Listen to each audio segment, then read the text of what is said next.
Good afternoon and welcome to St Albans back in the top division in the NPL as we start a new season, second last game of round one for bushfire relief as well. And again, we wish all the people in the bushfire ravaged areas around Victoria and Australia all the best. It's been a tough time for them, and all proceeds going from this round towards all those people who continue to do it tough. My name is Dan Lonigan. Great to be here at St Albans as they do battle with Green Gully, who made the finals last year. Should be a cracking contest between these two teams. It is a local derby, and it is a great pleasure to welcome a man who knows everything about St Albans Saints football, a former player who was involved with their media last year, and a big part of what Football Victoria are doing in regard to their media space, and Joseph Herzog. Joseph, great to have you with us. Thank you very much, Dan. It's a pleasure to be here. As you said, Churchill Reserve. These two clubs are local rivals. Green Gully, formerly the Green Gully Cavaliers, just down at Green Gully Reserve down the road, not too far away, a few kilometres between the clubs. It is a comeback for the St Albans Saints, who return after an unsuccessful spell in 2017 where they were relegated, and Green Gully, like you said, back after a finals appearance. As we go through the lineups quickly for the St Albans Saints, new goalkeeper number 1, Chris Quinnen, number 4, Jordan Wilkes, number 5, Adam Hoda, number 7, Matthew Kandari, number 8, Anthony Polyak, number 10, Oliver Bassett, number 11, Joseph Monek, number 12, David Sims, number 13, Josip Konjit, number 16, Michael Grgic, and number 17, Anthony Dezic. On the bench for the hosts, number 6, Dominic Falla, number 15, Marko Mancuso, number 19, Marko Bagaric, number 21, Ješko Keranovic, and number 35, Chris Mazura.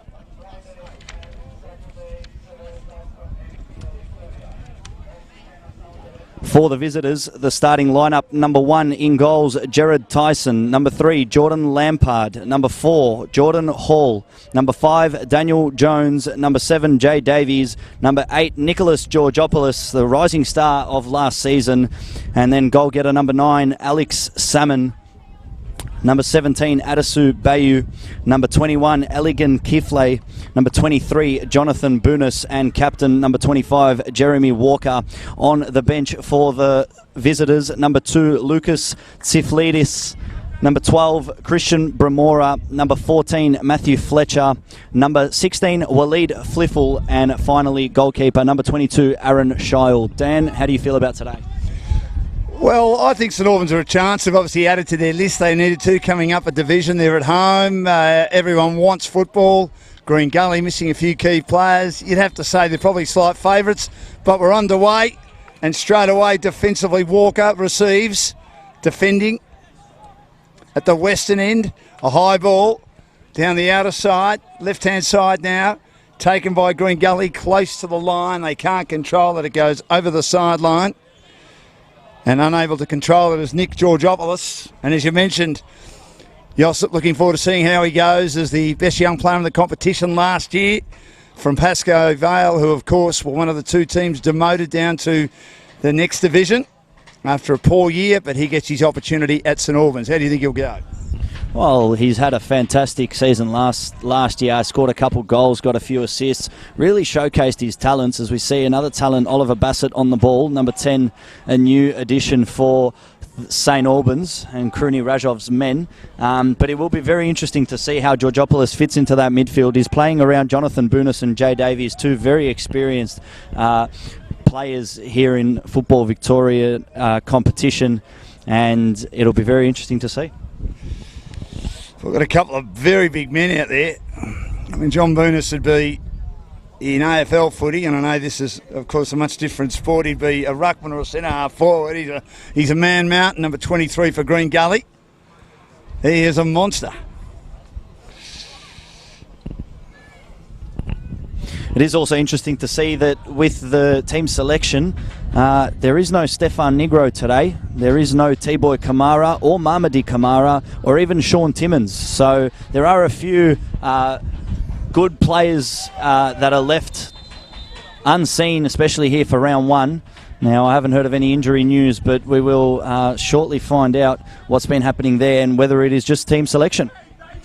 Well, according to the manager, he just said to me about Negro, who's so important, of course, in being an addition, being a former Melbourne Victory player and played in a grand final for them and then played for Brisbane Roar. He just wasn't selected. He didn't elaborate anymore.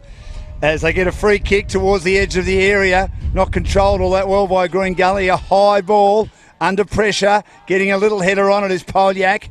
Ball is still sort of inside the attacking half now for St Albans, tucked in on the corner, trying to keep it alive. Here's an opportunity now for St Albans. Shot, goal!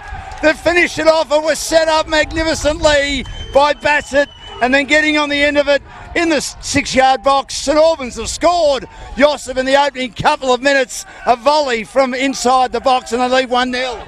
Well, that was fantastic work there from Kandari and Hoda. Hoda grabbed onto the loose ball, cut it in. Oliver Bassett with a little flick on, and it comes out to Michael Grgic, Captain Fantastic.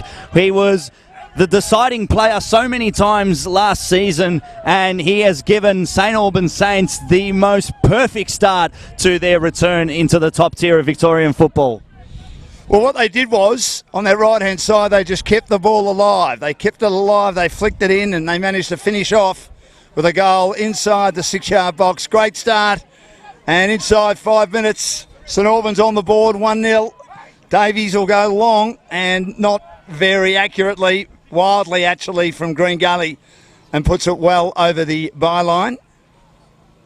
And that was a kick in anger, because I think they were pretty disappointed with the way that they just allowed St Albans to work the angles and get it inside the 6-yard box, and basically the Green Gully defenders, they were caught napping. So 1-0 inside 5 minutes. Michael Grgic, such an important member of this side, from North Geelong,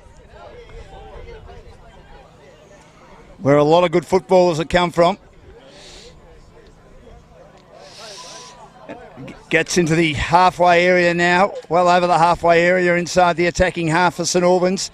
Cleared from defence by Hall for Green Gully, close to the line. Kifley has trouble keeping it alive, but I think it'll be a Green Gully ball right in front of our commentary position. In fact, it'll be a St Albans ball. I thought Green Gully were going to get it. Bassett gets a little header on it, goes down now, not able to keep it alive. High ball. Here's an opportunity now for St Albans. They have it on the right-hand side, looking to attack. Little pass goes wide now. Georgopoulos runs out of room and goes over the sideline. And the pass came from Kundari, who helped set it up, that opening goal. It's been a very positive start from the home side. Shooting from right to left on your screens. They've shown their width. They've shown that they can mix it with Gully, especially here in the first 10 minutes. And ball goes loose there, but St Albans still keeping possession. It's been a very positive start, to say the least, and Green Gully are on the back foot. Great work there by Anthony Polyak, of course, come from Dandenong City. Was a key figure in the side last season, and has been a great pickup from Kruni Rajov, as we'll see Oliver Bassett, the new number 10, see what he can conjure up here for the Saints. Yeah, getting a free kick in front of the St Albans coaches box, which will be happy early days. The redhead, lovely curling ball, but taken by Gerard Tyson, has played with 14 different clubs, whether it be Premier League or A-League over the years. I'm talking National Premier League. Little ball was run down, unfortunately, on that occasion for Hodor of the St Albans team. It flicks back, though. They've got numbers at the back as they defend down the left-hand side. Getting in the road, though, Kiffle. Bayou helps him out for Green Gully. St Albans over the numbers. Bassett again lost control of it. The big figure of Hall. Hall at midway. Munas has it now. Out to the captain. Walker controlling it nicely. Back to Hall now. A high ball on the left-hand side. And Georgopoulos has trouble controlling it. He has it just outside the area. And it goes over the byline. And it's going to be a St Albans ball inside the first 10 minutes. It is St Albans 1. Green Gully yet to score.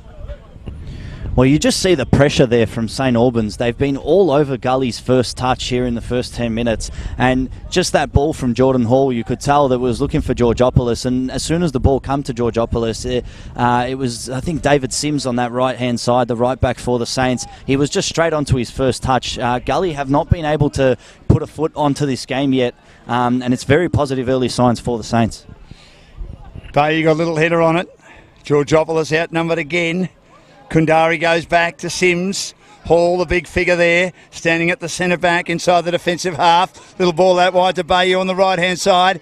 Gets it now to Walker, who arrives. Davies swings and hits the left-hand post. Magnificent effort from a long way out, about 10 metres outside the penalty area. Did that have some coverage on that from Davies of Green Gully? And he had the goalkeeper beaten, Josip, but unfortunately just a little bit off target. It is 1-0 in the favour of St Albans. Well, that was a fantastic, just as we said that they couldn't sort of break through St Albans and that they were getting really harassed on their first touch. Bayou gets a ball out and it finds its way to Davies, and that strike with the right boot, it was searching for that top corner, but just hits the outside of the post. Corner now. Obviously the goalkeeper just got a little hand on that. A half-distance kick, and then at the top of the area, the big man Boonis is there, but didn't get enough of the header and put it down to the bootlaces of the goalkeeper, Quinnen. When I looked at his surname, it certainly isn't spelt that way, as he clears the defensive area, gets it inside the attacking half. Clearing header comes down, Green Gully. Big Boonis is there again. He's about 6'6". Well played by Gergic. He goes through. Bassett's inside the area. Left foot kick, magnificently stopped beside the left-hand post by Tyson. But he looks dangerous, Bassett, every time he goes near it. Yeah, he does, doesn't he? He's just got that charisma about him. He doesn't have that fear to sort of step it up in this league. He's got that good first touch. He's got those quick feet. And as you can tell, he can strike with both his left and right boot. So that'll be a very, very good asset to the Saints as Bayou goes forward. He does. Bayou's got a couple to beat. They've got the defenders at the back. He's still got an opportunity just outside the box. Good clearance though by St Albans. But the floating left foot kick is one of the two defenders who managed to pickpocket Bayou. Puts it over the sideline. And that is Joseph Monick, who is such an important member of this side. Bassett loses control of it. Hall takes it back. Gives it back to Tyson. He'll load up again now for Green Gully. Out to the far side. Green Gully looking to go. Left foot kick down to the big fella. Boonas had too much on it. And that's saying something because he's the biggest man out there. And it's over the sideline. And the left foot kick was coming from the boot of the experienced Lampard down that left-hand side. It was interesting, as you said before, Dan, Chris Quinnen. And I honestly had a little chat to him to find out how to actually pronounce his name because it's spelt sort of Kusanen, but it's Quinnen. And I had a little chat to him and he said that it's a French name and it's named after the Quinnen River. He comes from Moreton Bay and he's a 21-year-old goalkeeper who's been a goalkeeper since 13. He did start on the field as a child and his favourite Croatian food is cevapi, he says. Well, you'll have to teach me all about Croatian food. I'm in the middle of Croatian territory here. I'm very excited. I've seen the 500ml cans today, which I've never seen before in my life, and I might have to have the local beer a little bit later. What is cevapi? Tell me what cevapi is. Cevapi, mate. It is all just meat rolled up into little cylinders, and you put them up on the barbecue, and they're fantastic. We're going to have to go half-time, grab you a roll, I reckon, Dan. Oh, I look forward to that. That'll be lovely. Thank you, Joseph. That'll be great. Goes over the sideline again. And it will be a Green Gully ball in front of our commentary position. Kiflay to take it. Gets it down now to Walker, the boy from Tasmania. And Bayou lost control of it. But again, it's a Green Gully ball near their coach's box. They're already down 1-0. Magnificent goal early days by Gergic. And then it goes over the sideline once more. Not able to get hold of it for Green Gully. They're under pressure all the time. Alex Salmon, one of their key players up front. Pass now towards Walker. Back towards Kiflay. Kiflay under pressure now. Three opponents around him. Goes close to the line. Does well to keep control of it. Pushes a couple of opponents off. Shares with Walker. Front of our commentary position just inside the attacking half. Goes back defensively now. Going down the left-hand side. Opportunity to the big fella Jones, the veteran. Gets it to Davies. Davies back to Jones. Jones under pressure. And Davies was put down inside the attacking half. Thought he made a little bit more of it, but when stubs are up, and you know it, you played a lot of football, no doubt it would hurt. Yeah, well, we saw that Friday night with Matthew Breeze from the Knights. It was a very rash challenge, and as soon as you show the studs, you're giving the referee a reason to blow his whistle and a reason to show his card.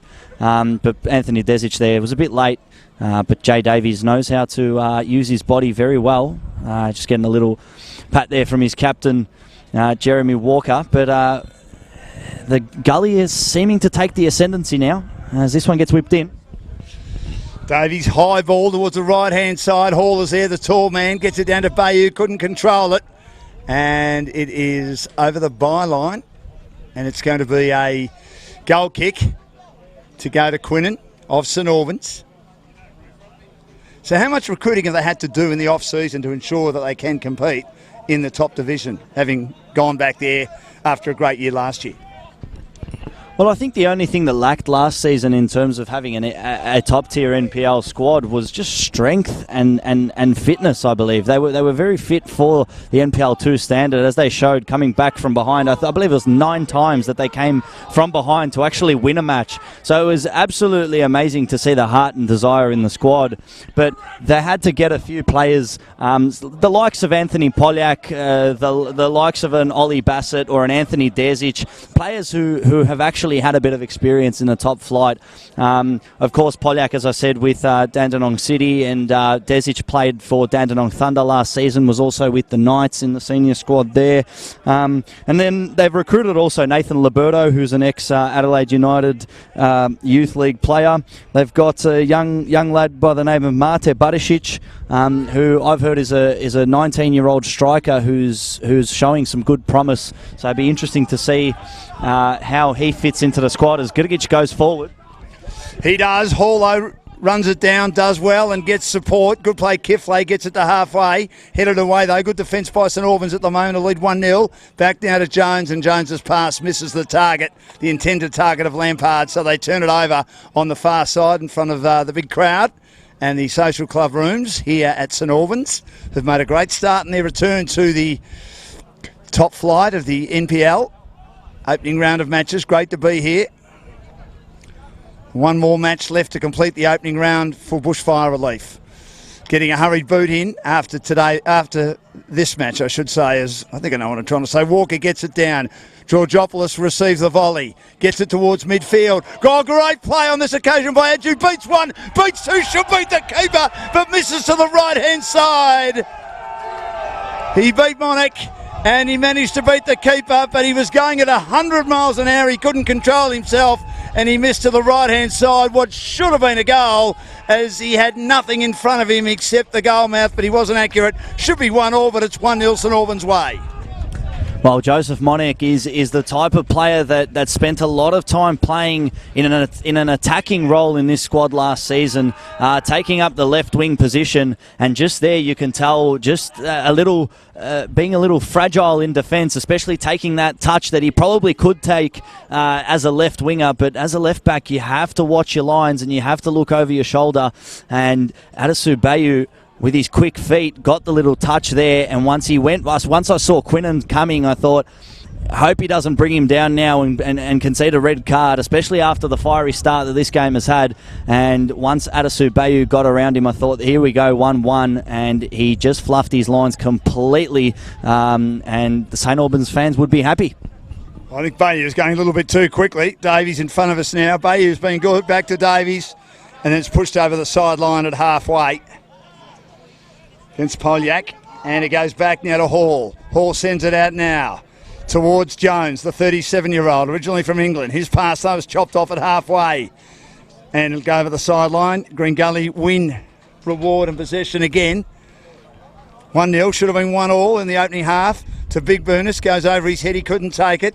Cleared at the back. High ball by St Albans, almost controlled at ground level. Good play by Hodor to bring it to ground. Taken by the creative Bassett. Lost control of it. Georgiopoulos picks his pocket brilliantly on the left for Green Gully. Has a lot of blue shirts around him. He's brought down. One comfortably at the back again by Sims of St Albans, but he turns it over a lot. It comes back to Bassett. Bassett's got a player on his own.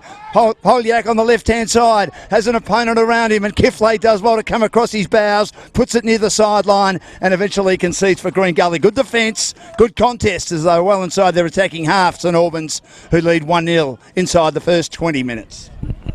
Well, I've got to say, Dan, I'm really enjoying this contest. It's been a great start from the newly promoted St Albans Saints. They have come here and they have said, Gully, you will not be taking this from us. And then Gully have had two great opportunities in the last 5 minutes. I mean, Davies hit the post with an absolutely gorgeous strike, and then Bayou missed an open goal after Grgic took the lead in the third minute. So St Albans started well, but just... This is sort of the crucial moment where they're really going to have to assert themselves and make sure that Gully don't start bullying them. Well, they're starting to get a lot of the ball now, aren't they? And Bayou combining on the outside with Walker. Walker keeps control of it as Bassett was pressing. Back to midfield, still inside the defensive half to Davies. Hoder's on his hammer and tack. Goes back now to Jones. Jones to Hall. Hall goes wide now to Davies. Still inside the defensive half. Pressing back at the moment, St Albans. Little pass to Boonis. Boonis now goes back. And Jones is working hard, sliding it from left to right. Hall now in possession. Looks up and sees blue shirts everywhere. Kifley's the outrider if they want to get it to him, but they go towards the left-hand side, and the big fella Jones lumbers inside the attacking half now. Bobs a little ball over the top. Georgopoulos does well, but unfortunately couldn't get it past the strong defence of St Albans. Bassett receives from Hoder. Bassett goes out the left-hand side to Polyak. Polyak under pressure. Kifley's with him. Lobs it out to the right-hand side now to Grgic, the goal scorer. In the opening couple of minutes, arriving Georgopoulos to keep him honest. Goes inside now to Sims. Sims back to Grgic. Grgic goes towards midfield, going back a little bit now. They keep control of it though. Good play by St Albans. Hurried ball on the outside. Good effort though to get involved in a terrific contest for the Green Gully team as Lampard. But I think he's going to get a red card, is he? Boonis, red card. As the referee was going down to give a yellow card, Jonathan Boonis hit the shoulder of the referee, and the referee has turned around and said, you know what, I'm sending you off, and he's given him the marching orders. Jonathan Boonis has gotten a red card out of nowhere for contact with the referee. The referee's made his choice, and the Gully fans cannot have much to disagree with that. Well, I was watching the play, and I could see that obviously Lampard had gone up a bit high, hadn't he? I mean, the challenge wasn't great, was it? Just outside the penalty area on the right-hand side for St Albans, who are pretty excited. Their crowd are on fire here.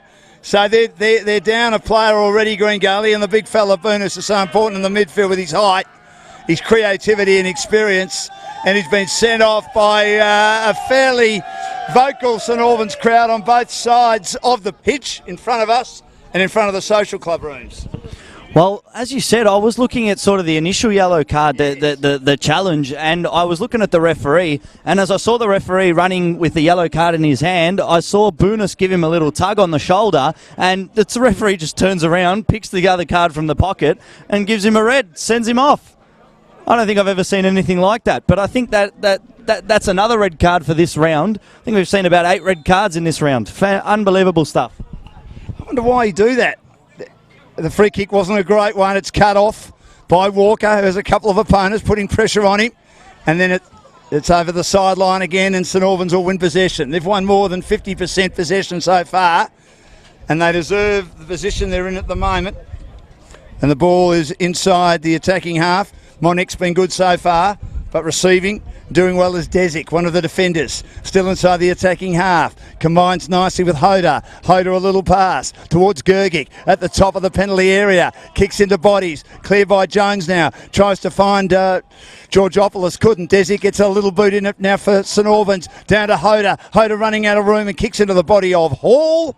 And it goes over the byline at the western end of the pitch.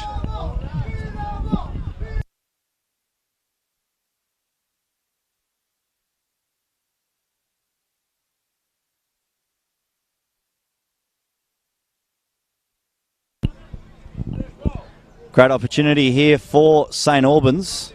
On the other side, I think that is Joseph Monek gearing up to whip this one in. Monique, good play. Low and flat. And it's dipped away. Lampard, the man who received the yellow card, gets it down. A high ball towards the top of the area, knocked away by Tyson. Has to get back on his line. No chance. It is dribbled through. Polyak scores. Well, Tyson did well to knock it away, but he was off his line and it fell to Polak just outside the 6-yard box, and he gets in front of the supporters, jumps the fence. Look out. 2-0 St Albans, they're on fire.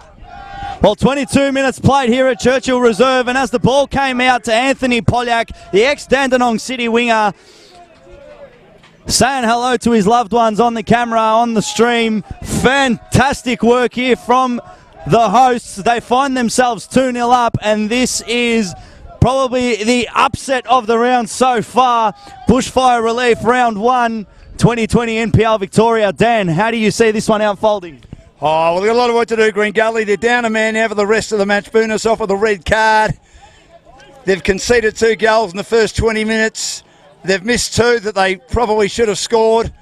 And it's all going St Albans' way, making the most of their opportunities. And they can basically, if they want to, park the bus, but they have a feeling in front of their passionate supporters, those in front of us here. And I'm glad you know them all, Joseph, because I'm not sure I'd get out of here alive tonight in a nice way. Anyway, they've got possession, Green Gully through Walker, but he loses control of it to Hodor. Hodor goes wide, and now they're in possession again at the back. The defence has been good so far. High ball by Desic, but Hall's there. Defensive side for Green Gully, and they look to try and slow it down through the veteran Jones. And now Davies. Davies a little pass to Hall. Still inside the defensive half, approaches halfway. Little pass. Doesn't quite come off for Green Gully. Good play though by Walker to get involved.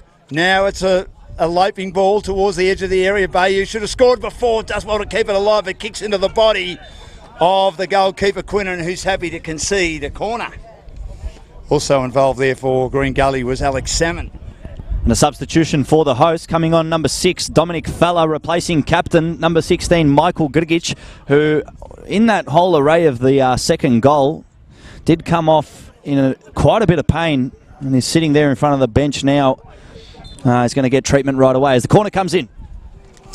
Whipped in, low and flat, and good defence by Bassett to head it away. They've got defenders at the back looking to clear now, and they do down the right-hand side, St Albans. It's turned over though, and Hall receiving at the back, combining with Jones, getting support now from Kiflay. Back now towards Hall, approaching halfway, confronted by Bassett. Out now to Bayou, who's been good, should have scored. Davies also should have scored. Goes back to Hall. Green Gully down 2-0, just over the halfway mark of the first half. Bad kick by Jones, gets it turned over. They're on the counter-attack again. A high ball comes in. Didn't quite work on this occasion from Hodor. Good play by Tyson to stop. Nothing he can do about the 2 goals. Goes down the right-hand side. The kick came in from Walker. Good defence though. At the back by St Albans, by their big centre-back, who's been pretty solid so far and doing a pretty good job, and that is Koyet. And it goes back now towards Hall, the centre-back for Green Gully. He spreads it wide. Controlled by Lampard. Lampard on halfway, now inside the attacking half. Looks for a pass to Salmon. Salmon presents nicely, beats a couple. Out wide to Davies, getting a bit more possession, but still down 2-0. Well in front of the social club rooms here. Davies beats another one, turns him inside out, goes for a pass to Georgopoulos, but he runs out of room over the byline. Good defence again, getting on goal side. The St Albans defenders, they're doing a pretty good job down there. And it remains 2-0 in favour of St Albans. One of 2 new teams promoted for the new season. The other one being the Eastern Lions, with Pascoe Vale going down. And joining them down in the lower division is Kingston Heath. Yeah, it was Kingston City, that one. But yeah, fantastic here from St Albans Saints. I mean, we were talking about Nicholas Georgopoulos earlier, the new recruit, the rising star from last season, who's joined from Pascoe Vale. And this is now his moment to shine. This is now where he needs to work with Jay Davies and Jeremy Walker and Adasu Bayou to create something, as this match really feels like it's slipping away from Gully in this first half. Long way to go though. Tyson under some pressure, was put under immense pressure, did well to keep control of it. Now to Kiflay, back now to Hall, just outside the penalty area. Spreads it wide now to Jones. Jones to Lampard. Lampard goes down the line. The pass misses the intended target, Georgopoulos. And it's over the sideline. And some of their passes not quite sticking, especially when they get inside the attacking half. And it's going to go the way of St Albans. And taking it on this occasion will be the reliable David Sims. 2017, it was the St Albans Saints who did have a spell in the NPL Victoria top tier division, and it was round 9 on the 15th of April where the Saints hosted Gully, and a 54th minute goal from Nicholas Cruceratus, who's now plying his trade for South Melbourne, was the separator between the two sides as Gully ran away with a 1-0 win. But funny enough, 3 minutes after that goal, it was Jonathan Boonis who got a red card, so it just doesn't seem to work for him here at Churchill Reserve. He's constantly getting red cards. Well, at least it wasn't inside the first 20 minutes of the game. They're down 10 men for the rest of the game. And how they win from here, it'll be one of the great comebacks since Lazarus if they manage to win. And don't see it too often, but we spoke about Michael Gergic going off, and they're making a change here too with Kiflay going off as well. And a sub for Green Gully. And this is happening very early days. And this is another change for them. Christian Bramora coming on for Eligian Kiflay. Kiflay's been okay. He's shown a bit of confidence. Number 21. I didn't know too much about him before the game, but Christian Bramora has come through. I believe he was ex-A-League as well. You know something about that, Dan? I think he had a crack at Central Coast Mariners and also Newcastle. Didn't get a lot of game time, but certainly had a go. Like a lot of these players out here. Goes back to Hall. Hall beats a couple just inside the penalty area. His pass not great. Does well though. And straight away coming down the right hand side. This is by Mora in the pink boots. Two opponents around him. And good defence again. One of the best men on the park so far is Joseph Monick. Comes across his path. Was involved in a vicious incident as the victim a couple of years ago against South Melbourne. Joseph Monick. But obviously has survived and was such an important member of the St Albans side last year and will continue to be this year. Playing in a different role, as Josip said. Another corner. They've had a few corners, Green Gully. Need to make better use of them. Davey's doing it here. His team down 2-0. An early goal to Michael Gergic, who's gone off with injury and been subbed. And then a terrific goal by Polyak when Tyson did well to get involved in a save, but was off his line. Slips now towards Georgopoulos, bobbling inside the area. It's footed away by the eager St Albans defence. Towards halfway, Jones is there. Heads it down out of Walker. Walker a floating ball for Green Gully inside the attacking half. Taken by Mora. Mora gets it down now towards Georgopoulos from Davies. Georgopoulos though kicks into bodies and goes over the sideline again. Their defence has been good, and Desic is the man that was happy to use his body as a shield and concede another corner as far as Green Gully are concerned at the eastern end of the park. 2-0. Favour of St Albans at home. First match of the season. Low pass. Whipped in towards the penalty area. Missed by Walker. He allowed it to slip to the back. That was smart to Lampard. Lampard now. Jones goes in. Tried to get his boot out. Taken now comfortably by Bassett. Bassett down the left-hand side. Under pressure from Walker. Has to go backwards. Back inside the defensive half. Does well on this occasion to get it out now. Good defence by Kundari. Kundari goes back and they control it nicely to the goalkeeper, Quinnen. But his kick is intercepted. And good play. He's been terrific Bayou so far. Should have scored before. Under pressure. He's hemmed in by Sims. Two defenders are there now, and they're able to whip it away and combine nicely out of defence. Fella, who's come on as a sub, does well to bring it down the right-hand side for St Albans. Attacking it hard, Polyak. Polyak beats the goalkeeper. It's all open, but they've got defenders back in Hall. Hall does well. He took them on. Tyson had got beaten pointlessly. Luckily, Hall got back then for Green Gully to save the day. Now is an opportunity for the St Albans team. A lobbing ball over to the left-hand side. Kundari wasn't able to keep control of that, and I think that he might have been offside, and it's going to be a free to go the way of Tyson of Green Gully. Well, Polyak broke free there down the right side, but didn't really have much room to think, and he just whipped it in. He had Oliver Bassett and Matthew Kundari in the middle, but I believe it was Jordan Hall who was there to save the day. That would have been a horrendous reality for Gully had they seen themselves go 3-0 down here at Churchill Reserve. But positive signs, St Albans starting to take the ascendancy again as they go forward for an attack.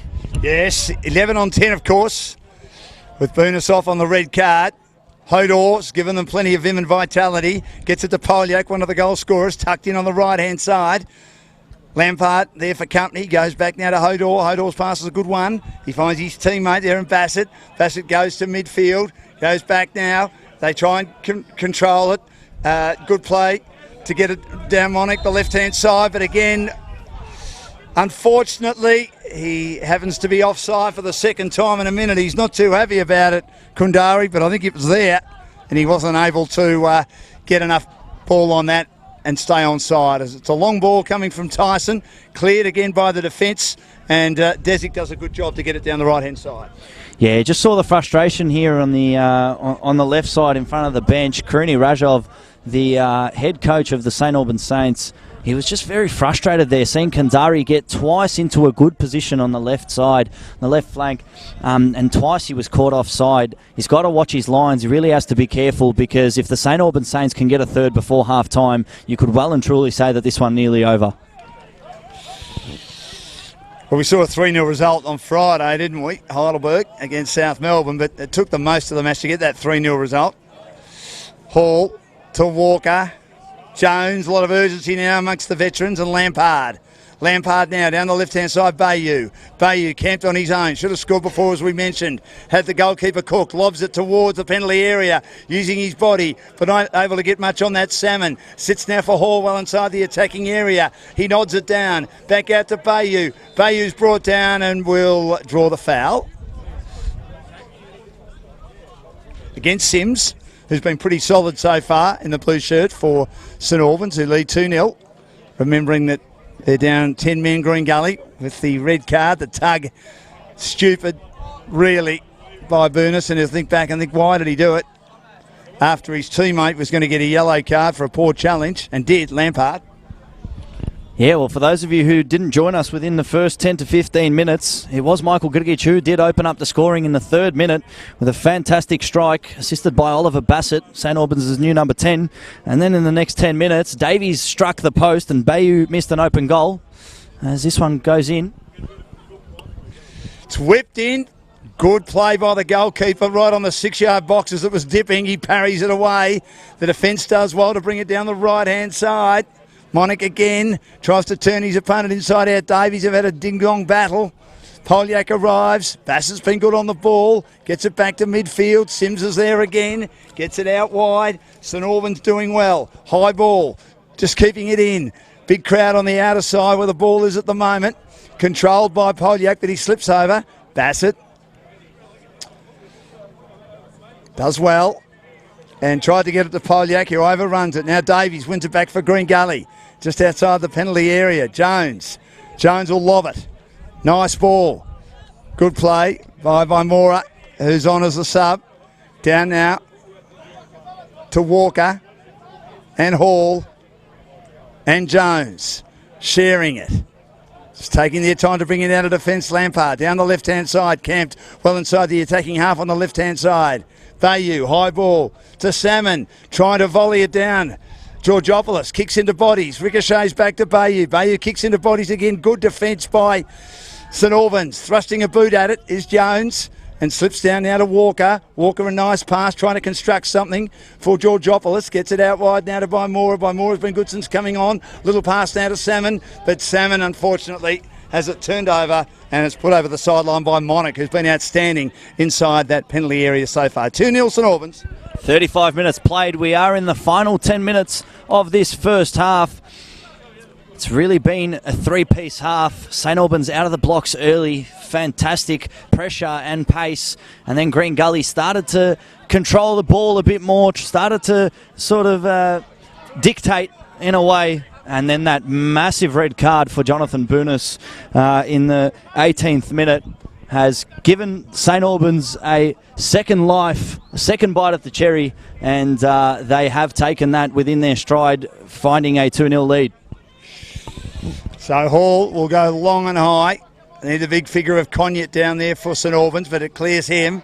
It sits now towards Bayou. Bayou, two opponents around him, did well to get it to Walker. Walker's kick is partially dealt with, so it just rolls inside the penalty area. High ball by St Albans. That might bring rain, but it's a bit nice today after all the rain over the weekend, which is good.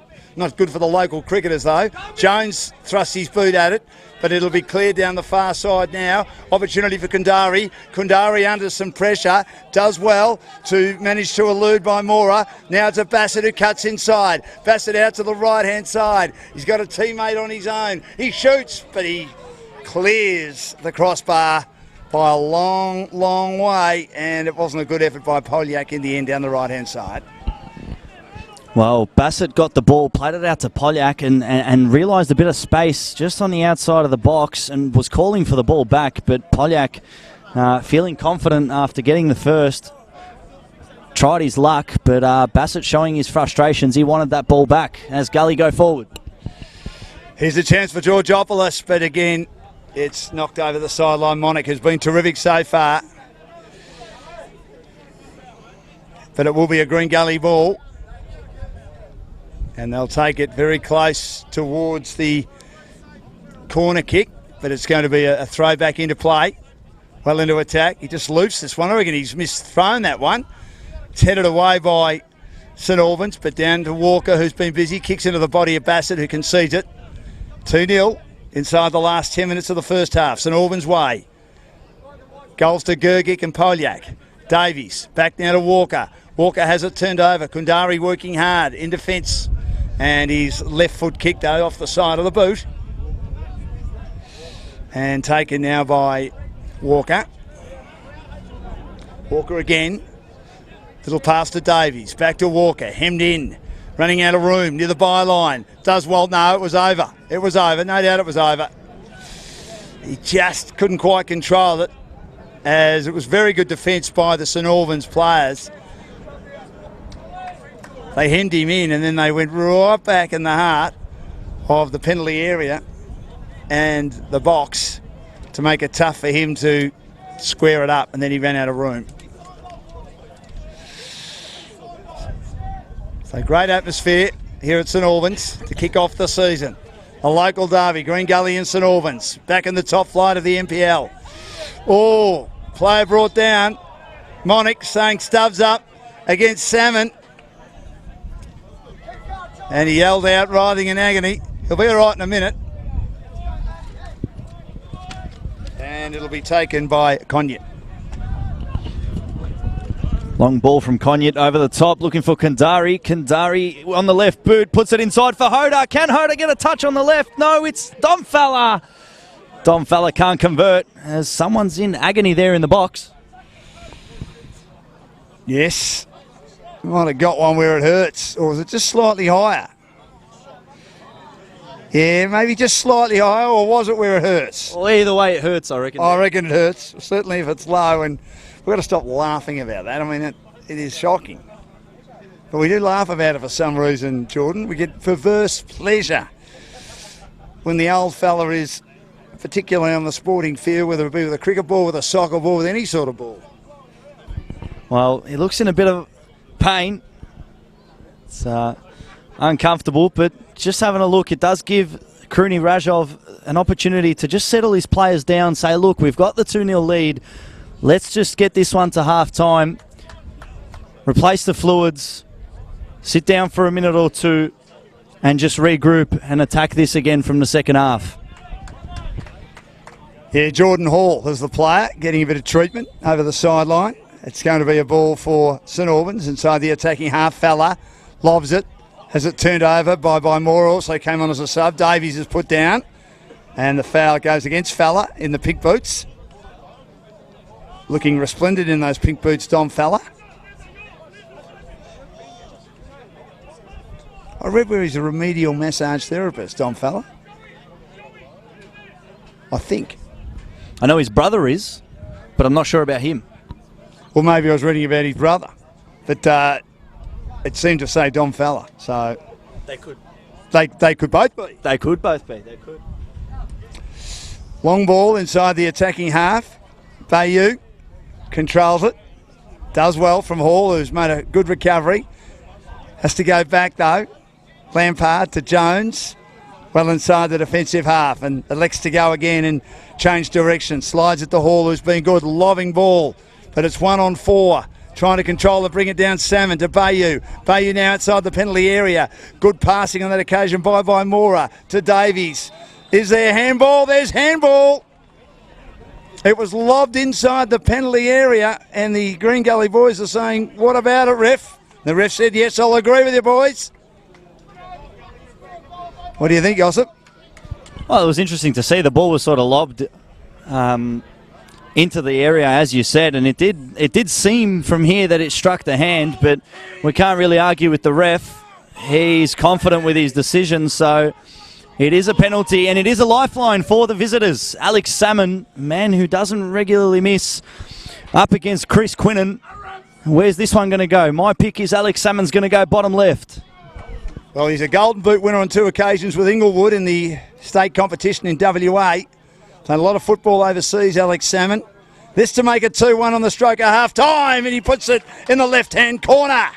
The penalty for Green Gully. They're back in the contest despite being down a man. Boonas was given the red card inside 20 minutes. It's St Albans 2, Green Gully 1. Good contest as we approach half-time on the Football Victoria stream. Good to have it back, the NPL round 1 for season 2020. And look, at the end of the day, I reckon Green Gully have done okay here, Josip. Well, it hasn't been the poorest performance, but it was a very good start from St Albans. St Albans have taken most of their opportunities. They haven't left much to luck at all, but this one has gone against them. But, I mean, I'm really enjoying this tie. It has been fantastic so far, seeing the newly promoted side up against the final side from last year, and they're well in the contest, and with this one heading into half-time at 2-1, it could go either way, Dan. Certainly could. Big crowd on the far side from where we're broadcasting from. In front of the social club rooms. A lot of people inside those massive social club rooms too. They are massive. As Jones does well to turn it over for Green Gully down to Lampard. Takes on a couple of opponents. Does well. Running out of a bit of room. Kundari was one that was in pursuit, forcing him not able to control it over the sideline in front of the adoring fans. And it is 2-1 in favour of St Albans. Good to get some goals scored in the first half. Good contest here. Sims back into play. Bassett arrives, misses. Walker at the back will tidy up at halfway for Green Gully. Walker a little pass to Davies. Oh, gee, he was flat-footed. Bassett turns it over. Poliak also comes in, but hauls in the road in defence for Green Gully. Back to Davies. Davies down now to Jones. Jones on the left-hand side. Nice header. Good play on that occasion by the defence of St Albans. It's bobbling around again. Salmon's there, who was able to score the penalty. Had it taken away from him by Kundari. Bassett gets it out wide now to Hodor. High ball. Good play by Monic. Back to Poliak. He couldn't control it. Coming across his path. Putting it over the sideline. Getting back in defence. Good play by Mora. Did well on that occasion. And it goes over the sideline. So it's very close towards half-time. Bassett wins it back inside the attacking half. Goes back now. Taken again. It's almost 45 minutes gone. There'll be a little bit of extra time. A couple of players have been off injured in the red card as well. It's a beautiful whipping ball in by Monic. Poliak's there, kicks into bodies. The defence got back for Green Gully. They're under immense pressure. Tyson has been ill at ease a bit today. He's an experienced goalkeeper, but he's come off his line a couple of times. He caused one goal, nearly caused another. Luckily, Hall got back in time inside the penalty area to defend stoutly. Nothing he could do about the first goal, as his defenders left him flat-footed, and they were flat-footed. He spent time at North Queensland. He spent time at Gold Coast under Clive Palmer. One of the great sports businessmen of all time. Nice centering ball again by St Albans. But again, Green Gully are there right on half-time. Managing to clear. Walker does well, as Hoda does his shoelace up in front of him. Cognac does well to just get a header away. Close to the sideline. Kept alive by Fella for St Albans. Gets it back inside again. Good play by Desic. And they bring it out to the right-hand side. Kundari. The passing of the ball's been exquisite. Sims. Fella. Bassett. Kundari. Back to Bassett again at the halfway mark. Sims controlling things at the back with Cognac. the big fella. Down to the left-hand side again. Monic. Pass inside, no good. Hall in the road. Turned over. Walker. Halfway again. Not a good pass. Fellas there. Can't control it. Bayou, after a very prominent first 25 minutes for Green Gully, he's disappeared. His team's down 2-1. He should have scored as he had the goalkeeper beaten in the first 20 minutes and just went wide with his shot. Conyett as they share it right on half-time now. St Albans just slowing it down. Player brought down Hodor. He was shoved into that.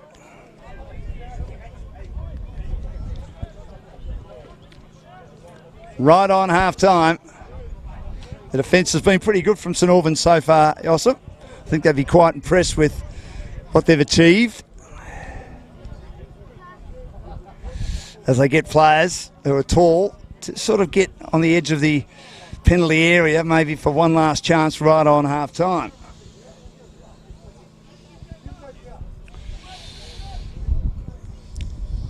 Left foot kick by Monic, goes wide now towards Polyak, who arrives, but he's offside, and it will be a Green Gully ball.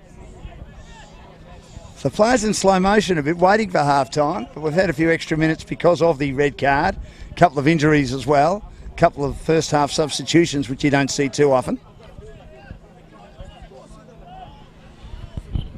Yeah, it has been a few minutes. I believe that's about 3-4 minutes. I mean, we don't have the time on us, but it's been a while. But St Albans will just want to hold the ball and hold the time as much as possible. It's final opportunity for Green Gully. On the right, left-hand side, whipped in. Sims gets the header out to Bassett. Bassett gets the touch. It's Hodor and Bassett. Can they get this last second? And unsuccessful, but half-time here at Churchill Reserve. It is St Albans Saints 2, Green Gully 1. Michael Grigic and Anthony Polyak with the strikes for the hosts, and Alex Salmon with a penalty just 3 minutes before the end of the half to give Gully a lifeline. Dan, how'd you see the first half? Well, there was an excellent first half of football. Both teams playing on whenever they could. They certainly weren't defensive. St Albans were great, getting an early goal. And it's unfortunate for Michael Grigic, as you can see in front of us. Looks like he's hurt a calf. He's come off, limping off inside the first 20 minutes. He scored that goal where the defence of Green Gully was left flat-footed, then got the second goal, and Boonus, of course, tugged the shirt of the ref and was given, as he deserved, a red card after his teammate Lampard was going to get a yellow card for crew challenge. And then they got a second goal. It was a brilliant goal by Polyak as Tyson went up and was off his line. And then they had a couple of chances, of course, Green Gully. Davies, a long strike. Didn't miss by much. And then, of course, Bayou had the goalkeeper well and truly beaten, and he just was going too quickly. He missed to the right-hand side. So I really think they should have levelled the scores. They got that late goal, as you mentioned. But they've done a good job to be down a man for the rest of the match from the 20-minute mark, Green Gully. But St Albans, in their return, in front of their home crowd, on a beautiful day here at St Albans, would be quite happy, I think, to be up 2-1 at half-time. Well, as you said, they had that opportunity in the first 15 minutes to be 2-1 up on enemy territory, but didn't take it. And then Anthony Polyak, the ex-Dandenong City winger, made sure that he puts his side 2-0 up. And 2-0 is a great score to have, a great result to have, but it is very dangerous also, because at 2-0 you see a lot of teams, if they don't have that composure to run out the match, they will lose it. So very interesting second half ahead of us in this local derby here in St Albans. Now, you know the game better than I do. You played at this level a lot. Do you think St Albans can afford to park the bus, or because they're 11-10 with Vunas off the field, as we've mentioned, they've just got to keep attacking and they've got that advantage of having the extra man? Well, that's the thing. I mean, you never really want to see a team park the bus, and especially at this level, parking the bus is probably not that effective either because of the quality of the players. They do have a lot of outlets going forward. They've got Oliver Bassett, who's shown his quick feet. You've got Matthew Kanzari, who just needs to work on staying onside. Anthony Polyak has already shown us he can score. Anthony Desic is really playing well in the defensive midfield region as Dom Fella has come on to replace Michael Grigic. So they do have outlets. They can score goals. They can get into dangerous positions. And I believe that in front of their home crowd on the first day of the season here in this new decade, they shouldn't be parking the bus. I believe they should should come out in this second half and actually take this game by its neck. The defence has been good. Sims good. Wilkes good at the back as well, and they've combined nicely. So they deserve to be in front 2-1. We're going to take a break and be back for the second half very shortly. Great to have Josip with us today. He knows a lot. I know very little. I'm just filling in the gaps, and that's why we've got the great man here today. But 2-1 at half-time. St Albans up against Green Gully. You've got some work to do to get back in the match. Down 10 men against 11 for the second half.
Welcome back to St Albans. It's 2-1, favour of the home team. Remembering Green Gully down a man. They lost Spurnus, who was sent off in the first 20 minutes on a red card. Got some work to do, Green Gully, to try and either get a point from this game or 3 points, and it would be a miraculous recovery, conceding the first 2 goals inside the first half of the first half. So Hall defending at the back. Jones at centre back, outside the penalty area. Slides it wide now to Lampard in front of our commentary position. Lampard on the left, low and flat inside the defensive area. Monic gets a little boot on it. Bassett does well. Polyak keeps it alive again, arriving late. Fowler, who came on when Gerke got injured after scoring an early goal for St Albans. Passing wide to Bassett again on the left, down the left-hand side. Here's Monic again, getting inside the box. Brought down. And good defence by Hall, who slides across his path and concedes a corner. So good, positive start by both teams inside the first minute, Josip. Yeah, it has been a positive start. St Albans looking to try steal an early goal here. They are 2-1 up, as Oliver Bassett's going to whip this one in to the back post. No touch onto it. Comes out to Fowler. Georgopoulos gets a nice toe onto it and back out for a St Albans throw-in. It'll be very crucial for St Albans to start this second half in a positive way. Like they started the first half, they came out of the blocks fantastically, getting a goal in the opening 3 minutes as they look to play it out the other side now. Here's Wilkes, who's been so solid in that first half. He said, come to me, someone. Who am I going to kick it to? Good play by Kandari to get involved, but it's cleaned up at the back by Jones of Green Gully. No one on the end of this, and coming well outside the box and putting his left boot to it, but Paulie is the keeper, puts it over the sideline. And possession in front of our commentary position with Lampard has been good so far for Green Gully. Down the left, gets it inside the attacking half. A header from Wilkes of St Albans. Bayou should have scored in the first half. Does want to square it up towards the edge of the penalty area. Header comes out. Back now towards Lampard. They set up a wall here, Green Gully. To Walker. Little pass inside. Bayou had it ricocheted away. Good play by Fowler. Accidental. But in the road was Lampard and Jones. And now the other tall centre back. Good play by Hall to the top of the penalty area. Attacking it hard, the goalkeeper for St Albans, brought down by Fowler. Fowler does well to bring it to Kandari. Kandari very busy. Gets the pass out wide and they set it up through Desic. Down the left-hand side again. Good work on that occasion by Sims. Controlled brilliantly by Hodor. Hodor now to Bassett. Bassett on the edge of the penalty area. They look exciting when they get some open play here, St Albans. Back to Polyak. Polyak now back towards Desic and now towards Bassett. Bassett tries to turn a couple inside out. He's confronted. High ball. Good clearing header on this occasion by Lampard. Got it down to Bayou. Back to Lampard, who was kept a little bit flat-footed. And he passes back to Bayou. Bayou 2 to beat. Just beats the lunging boot of Mandari, but it's turned over again. Good play by St Albans, who do well to bring numbers up. Well inside their attacking half. Walker getting a little boot on it. Fowler. Great little back heel. Hodor. Fowler again. And just outside the box, throwing his boot out of Polyak. Didn't miss by much, but that was exquisite footy, Joseph. Well, that was fantastic from Adam Hodor. Seen the loose ball, flicked it around the defender onto an oncoming Dom Fowler. It was a gorgeous one too. And Fowler, I thought he would maybe unleash the strike there. It was a good angle to get a shot in. But as you look to get it to Anthony Polyak, just didn't have enough power to get it past the goalkeeper. But I'm really liking this middle three dynamic that St Albans have going at the moment between Anthony Desic, Oliver Bassett and Dominic Fowler. They're really working well as it breaks now. Yes, Bassett does well. His opponents were flat-footed as the pass came out from Tyson, and he weaved his magic inside the penalty area, and then luckily just camped in front of the box where Tyson normally is was Lampard, but he puts the pass over the sideline. Again, Bayou tries to keep it alive, volleys it down. Poor pass in the road, taken comfortably again by the St Albans team, but then Tyson does well to take it comfortably inside the penalty area, gets it down now to Walker. Walker does well, under pressure. Sims was the player that tried to kick it long, but Tyson was on the end of it, and it's going to be a ball going Green Gully's way at the halfway to Davies. Davies gets it wide now. Lampard takes it. They're down 2-1 Green Gully, and they're playing 10 men to 11. They share it inside the defensive area. Just Hall, Davies, Jones, lots of experience there. Davies again, the former Englishman. Back to Lampard down the left-hand side. Bayou's on his own. He's crept forward inside the attacking half. He's not kept goal side, unfortunately. Going goal side and putting it over the sideline cleverly was Sims. Has been a very good defender so far for the St Albans team, who lead 2-1. Well, I really think Nicholas Georgopoulos and Jay Davies are really going to have to get more onto the ball and work around this very strong St Albans midfield to defence line.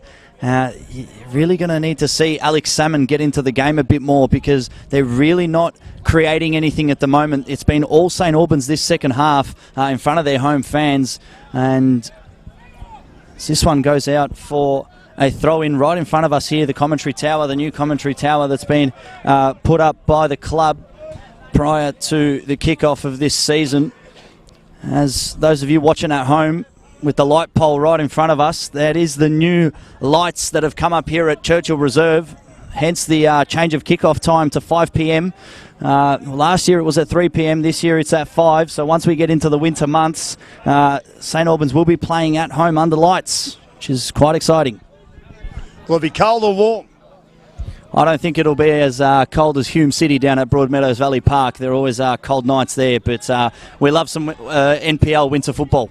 Looking forward to getting down there. I've heard it is icy down in Hume City. I mean, the welcome is very warm, but the weather is very icy, particularly in the middle of winter. G'day to all the Hume City fans watching us on the stream today.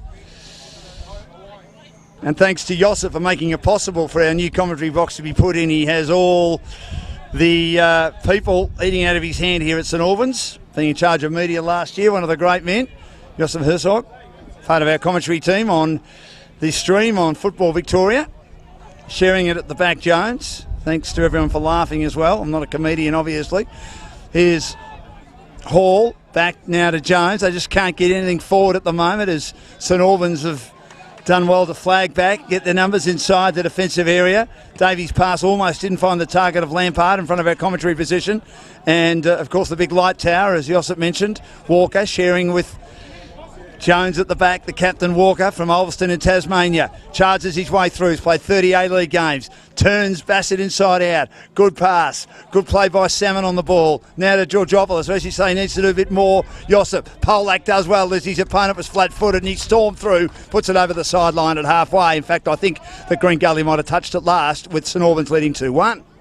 Yeah, big workload on Alex Salmon, the goal scorer for the visitors. He's going to have to come in and ask for the ball to feet, and then he's going to have to look for those runs on the side by, Adasu, Bayou, or maybe a Georgopoulos coming through, even Jay Davies even. They're really going to have to try create something here, Green Gully. They are nowhere near out of it, only down by 1 goal, but St Albans looking to control the game at the moment as the ball looks to come out to Kandari. Yes, Kandari receiving from Sims. Has to go back now to Fowler, who's been good since Gergic went off with an injury early. Gergic after scoring early. Pass inside, it wasn't great. Hall does well to stop it, just outside the penalty area for Green Gully. Gets it to Davies. Davies goes back now, down the left-hand side. Good play, Lampard, for Green Gully. Salmon hanging off him on that occasion was Wilkes, too well to get a header in. Davies shoves his opponent out of the way and gives away a pretty soft foul, I would have thought. Both players had eyes on the ball, trying to knot it down in midfield, but the ref has picked one out. He's done a great job today. It's been quite a clean game. I mean, we have had the red card, but the red card didn't come for a challenge. It did come for a shoulder charge on the referee by Jonathan Boonis. It was off the ball and off the play, but as I said, it has been quite a clean game. The result is being decided on the pitch as Hoder is flagged offside. Do we know, or do we have any idea why he shoulder charged him? Well, it was Lampard on the other side there who did have the challenge, and the referee started running towards Lampard to show him the yellow card. And I don't know whether it was accidental by Jonathan Boonis or not. No one was really watching it, but he did put a shoulder onto the referee. I don't even think it was too much, but the referee just felt that as disrespectful and has every right to send him off, and he did so. It was a black and white rule. Do you think, and you've been a follower of the game and a player of the game for a long, long time, that maybe a yellow card was sufficient on this occasion, or he just felt because it was a shoulder charge he had to go red? Well, I believe any contact from any player onto an official should not be tolerated. So I believe the referee is well within his right to send Bunis off in that instance. Not just as maybe he deserved it, but just to show everyone else watching and show the league that, as Bassett nearly breaks here, that it's just not acceptable. When the referee makes a decision, you have to live with it. It's the rule of the game. It's been that way for since the game started, many years before our time, mine in particularly. But you can't put any piece of your body onto the referee. So the referee was well within his right to send Bunis off there. Almost a chance here for Salmon, but he got a little pass out to Georgopoulos, but the ref deemed he was offside. Little header from Kundari, but at the back, mopped up by Lampard, has played well. So was Hall just inside the penalty area, helping Tyson out, who's slip-slop-slapping. I've had seven skin cancer operations, actually, about 35 removed. So take it from me, make sure you have a hat on and slip-slop-slap in the sun. It's quite sunny here today. Little header comes down from Wilkes inside the defensive area for St Albans as they went down the left-hand side looking for a way home, Green Gully. Davies wins it back, gets it back to Hall, has been very solid. Now to Walker, who's been industrious. Back now in the direction of his teammate in Mora, and now they go back again. Good play by Lampard, Davies, Hall, all involved. But Bassett's making them work hard. They're still just inside their defensive half. They're down 2-1 Green Gully. Both teams starting to tire a little bit. Lampard back now to Bayou. Bayou back now to Jones.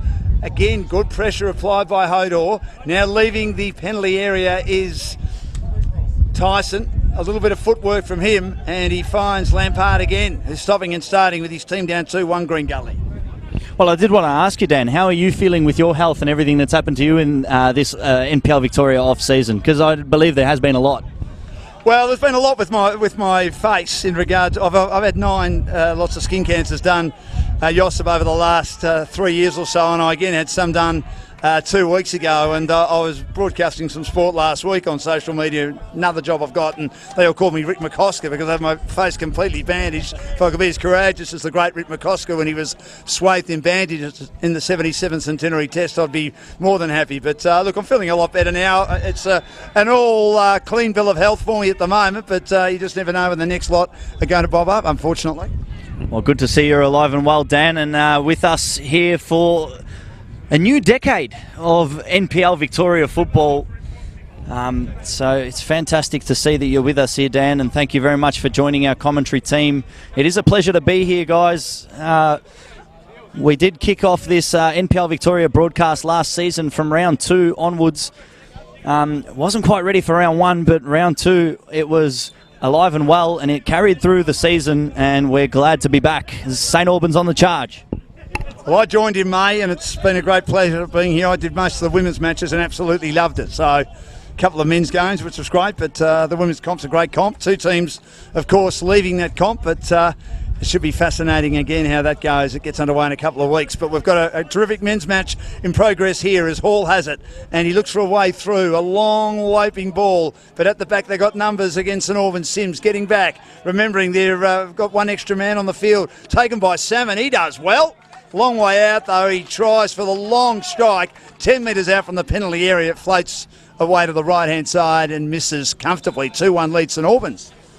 Well, he did see Chris Quinnen off his line, just lurking there after St Albans weren't able to deal with the threat completely, and Salmon tried his luck. He did have a good height on it, but unfortunately for the visitors it was wide, and just a little breathing room now as Salmon looks to be in a bit of pain. This Kundari right in front of us getting some fluids in, and it will be Quinnen to restart the play. Conyett, the big fella, goes wide again. Monick, who's been very good today. Little pass to Bassett. He's kept his team alive. Polyak pushes it on, but Monac, who just kept running, was well and truly offside by a long, long way. Looking to sneak out the back down the left-hand side in front of the big crowd of people, either in or outside the social club rooms. And watching their team lead after 2 early goals inside the first half. We're at the 60th minute. 2-1 lead to St Albans. Hall runs into trouble again in the form of a number of blue shirts. Has to change direction to Jones, to Lampard. Miskicked that one. Getting a little boot on it, Sims. Slips out of Bayou for Green Gully. They're in possession. Davies at midfield. Goes back to Hall again, who's on his own slightly defensive side. Now gets it towards Walker, who's been great, the skipper today, as is Hall. Hall now brought down. That has to be a foul, a late foul called. Not sure there was a great deal in it, but he was dealt with after he had passed the ball, Jordan Hall. He's been in the wars a little bit today, but I reckon he's played a terrific game down back.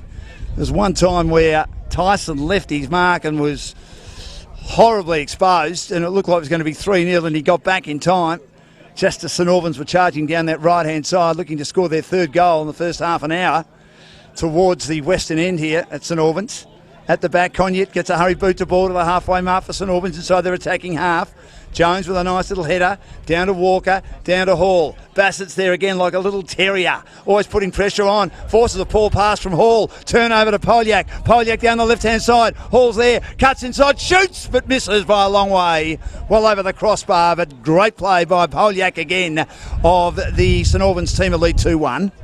Well, that's 4 good opportunities that Polyak's had this match, and he had converted one, but maybe, just maybe, he might need to look around a bit.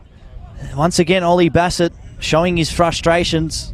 He's creating a lot of opportunities, St Albans' new number 10, but just going to have to keep it low. Jared Tyson is a tough goalkeeper to beat, so from that type of range, you're going to have to be very precise as Green Gully look to take it forward.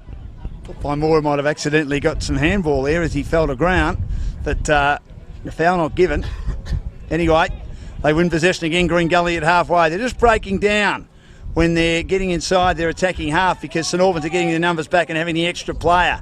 Jones, nice lobbing ball in the road. It's brought to ground again by St Albans. Nice pass, Fella, approaching hard, but leaving his line and also leaving the penalty area as Tyson gets a hurry boot to ball. Hodor was right in front of him. Turned over nicely though by Kundari. Kundari down to Sims. Sims gets it to Fella. Kundari a through ball now. Hodor on the edge of the penalty area. Lobs it towards the far side. Too much on it. Overcooking it and not able to keep it alive as Polyak. And the ball is over the sideline. That was a fantastic opportunity here for the hosts as they did a nice 1-2-3 play in front of our commentary tower here. The ball went through on the right-hand side to Hoda, and Ollie Bassett was showing that he wanted a cutback just on the top of the D, but as he was looking for Polyak on the far post, he just overcooked the pass and all the way over the top for a Green Gully throw-in. As it looks like Green Gully are preparing a substitution. We'll confirm that one in a second. Yes, there's only been one each. You don't see two of it in the first half. Both happened in the first half. It looks like... Now, I thought Bayou might be coming off. It's going to be Matthew Fletcher coming on. Spent some time at Central Coast. Calls himself an Englishman, having played a lot of football over there despite being born in Australia. So they win possession back. St Albans inside their defensive half. Croatian boys below us, just getting a bit fired up. Giving Matthew Fletcher a welcome onto the pitch, which will be in the next 30 seconds or so. Having a great time, the boys underneath us. Enjoying themselves on a beautiful day here at St Albans with their team. A big chance of opening their return to the top flight in the Premier League in Victoria with a victory. A pass came down in the direction. Not far outside the penalty area, but it was called offside against St Albans to Hodor as Bayou comes off, and he's been so good, especially early, and probably should have scored a goal. And so Fletcher comes on. Just a couple of players getting fluids in for Green Gully, as you can see on the stream. Lampard and Walker. My honest question would be, where is the fourth officials board? We haven't seen that one make an appearance today. That's why I was confused at the end of the first half. I didn't see the stoppage time sign come up, and I thought maybe I had missed it with all the stuff that we were watching, but no officials board for the fourth official today. I know last year you didn't see it all the time either, Josip. Now, here's an opportunity for a nice ball. Hoda, here's Bassett, who's been so busy. Got those big defenders in front of him. Turns 2 or 3 inside out. Then he passes out wide. Kundari, chance to shoot, score! And it's finished off. No. Is it a goal? No. No goal.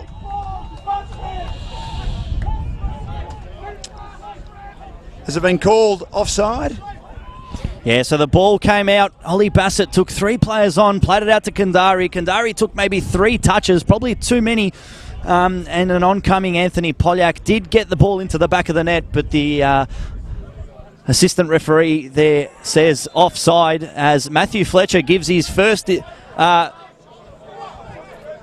of action in this match and does leave something on Jordan Wilkes, the towering centre-back for St Albans Saints. Well, I do say towering, but now seeing Matthew Fletcher standing next to him is a head taller than Wilkes. So towering Matthew Fletcher, showing the frustrations. Green Gully are slowly running out of time. Less than 25 minutes remaining here at Churchill Reserve in this local derby between the two St Albans-based sides. As Chris Quinnen, far away from his goal, will hope not to shank this one. Gee, they've got some excitement up front with Polyak and Bassett, haven't they? High ball well inside the attacking half by Quinnen of St Albans. Hoda's another one who just gets a little boot on that, but waiting at the back to tidy it up is Tyson. Tyson plays it in front of him. Long and high, well inside the attacking half near the penalty area. Nice header comes down from Wilkes. Gets it now. Monic has been very good today out on the left-hand side. In for shoot. Does well, but his pass isn't a good one. Gee, Hall's not very quick. Tyson comes out, does well. Hoda was right with him. If Hoda had beaten him, he loses control of it now. Bassett, open goal. Through. 3-1 St Albans. Tyson, what were you doing? I thought he'd saved himself, and then Bassett just came from nowhere like a thief in the night, stole it from him. He was outside the penalty area. Big Tyson, all he had to do was kick accurately, and he did. St Albans 3, Green Gully 1, and I reckon they're home, Josip.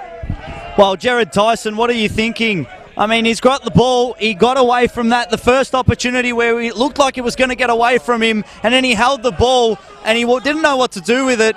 Get rid of it. You're so far away from the goal. But Oliver Bassett, the new addition, the new number 10 for the St Albans Saints, he's been my man of the match today, and he's just capped it off with a goal. Fantastic from the new recruit. And it is the hosts, St Albans Saints 3, Green Gully 1. Absolute scenes here at Churchill Reserve.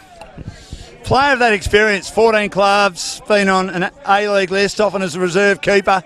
Just should have known. He just seemed to panic. He's just come out today. He's tried to take it on, but he's left his line way too often. As it's well taken. Chris Kennan does well to take it. As the ball came down the right-hand side.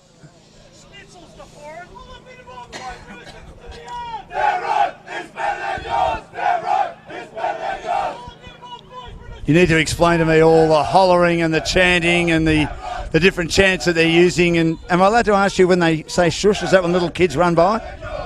I think they were saying shush just so they can yell something very loudly. But always great to see. I know it is the Melbourne Knights have their active support. Hume City have their active support. St Albans have their active support. So it is good to see these top-tier Victorian clubs actually have the fans and the fanatics who travel with the side and make sure not to miss game day. It does add to the excitement. It does add to the atmosphere. So it is fantastic to see a bit of active support around our NPL Victoria grounds. Being Croatian, the Knights supporters, and presumably this is the cheer squad here, the St Albans supporters, do they stand together or are they separate? I know they haven't played in the same comp for a couple of years, but do they stand together or do they stand in separate parts of the ground? So I believe the Melbourne Knights fans and the St Albans fans are separate groups. Everyone has their childhood club that they grow up in, and some fall in love with a club later on in life, but they do stand on this side as it is St Albans going forward. Looking at Monek. Well, Monek kicks into bodies. Could have nearly been a handball. Again, Quinnen very solid at the back.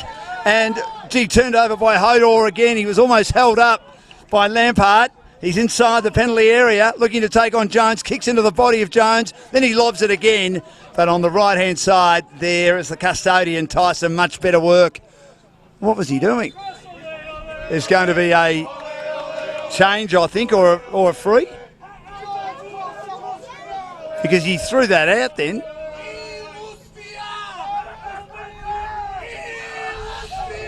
A little bit of treatment of the back, I think, for Lampard. Yeah, most probably looking at it, looks like could be the blood rule. Maybe has some blood, not allowed to play with any blood. But it is interesting, the last time these two sides met was at Green Gully Reserve on the 15th of July 2017. And it was Green Gully who won 4-0 that time out. That was round 22 action of the 2017 NPL Victoria season. And it was a young Wade Decker who got a hat-trick. And then Jeremy Walker capped it off with a fourth. It was an early goal in that contest as well, as Decker scored in the first minute, and then it was an onslaught in the second half by Green Gully. But it doesn't look like it's going that same way this time for Green Gully, as St Albans have the ascendancy and they look like they are going to secure themselves their first win at the first time of asking in their new competition, first time up in the NPL, the top tier in 3 seasons. So, Lampard, back now to Jones. It was actually Salmon getting treatment for the blood rule. Back of his neck, Lampard and Jones again combining down the left-hand side. But then they break down here because they get the numbers back, having the extra player out on the park. High ball, Salmon tried to get a header down, he missed it. Davies does well to bustle his way through and beat a couple of opponents. Gets it back to Georgopoulos, who struggled a little bit today.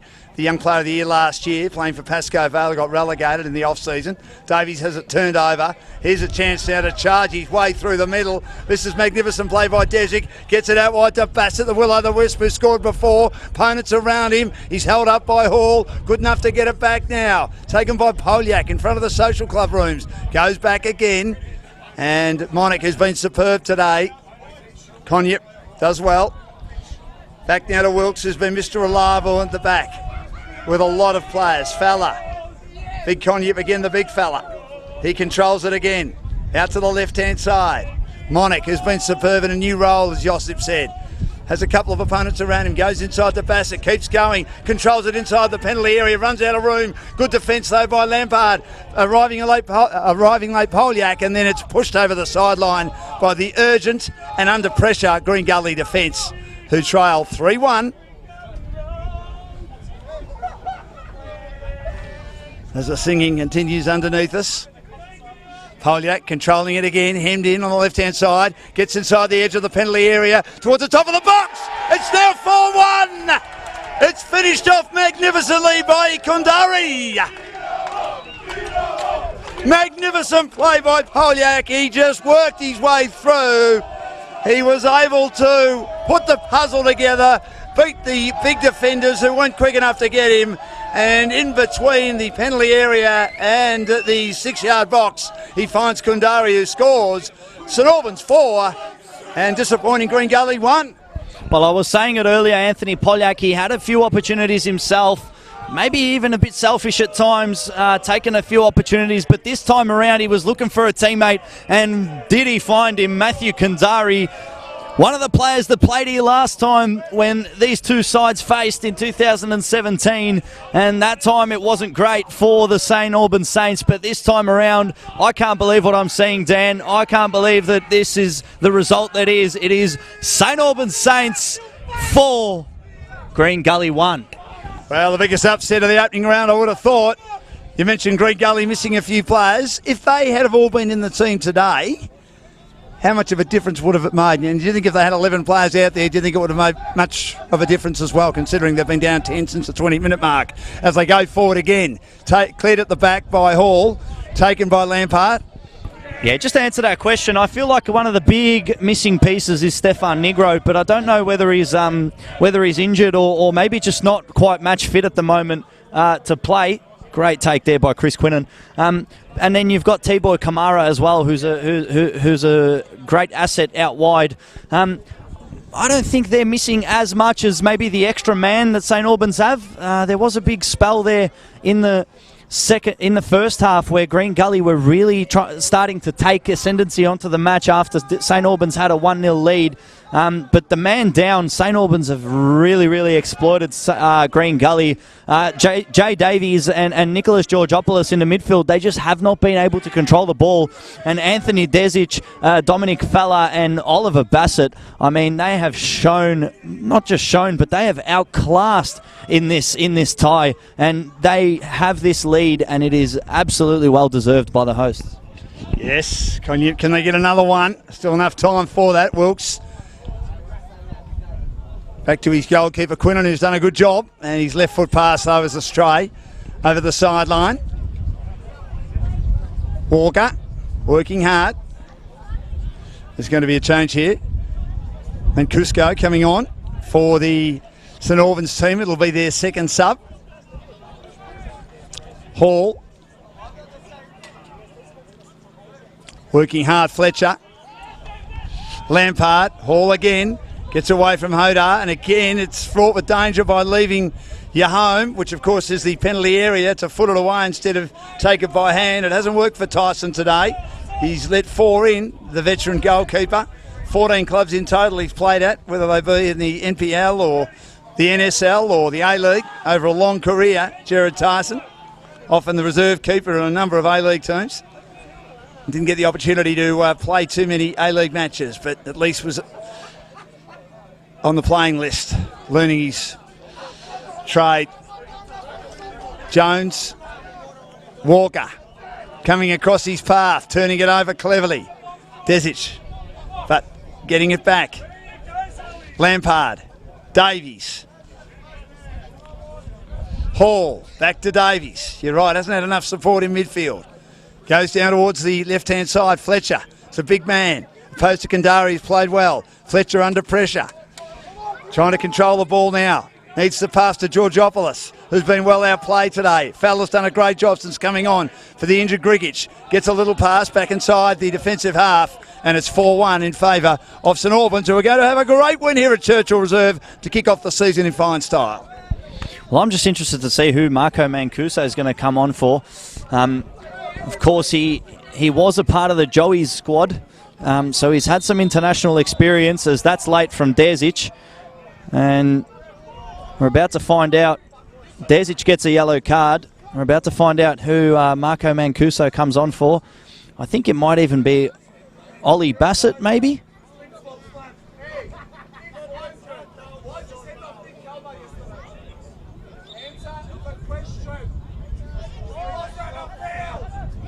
It looks like it's going to be number 5, Adam Hodar, coming off for number 15, Marco Mancuso. And the fourth official is telling him to go out the other side. So if they had any intent of time wasting, not going to have it here. No, it's all over for him. He's had a great match, Hodar. He's been very good up front. I mean, they've got a promising team, haven't they, St Albans? We mentioned how good Bassett is, how quick he is. Polyak setting up attacking moves. Hodar on the end of it. It's a good team. The defence has been solid. Quinnen's doing a good job as the young goalkeeper. I know it's only one game, and we've seen in plenty of elite sporting competitions or major sporting competitions, a team can have a great start and then it can fall apart immediately the next week. You get a better idea probably, Josip, in the next month or so, but this is a really good start by St Albans against a pretty disappointing Green Gully team today, you'd have to say. Well, Green Gully are going to have to work on just creating chances. They haven't really been, they've been forced to play the long ball, as we see Davies now. Yes, he takes the pace of it.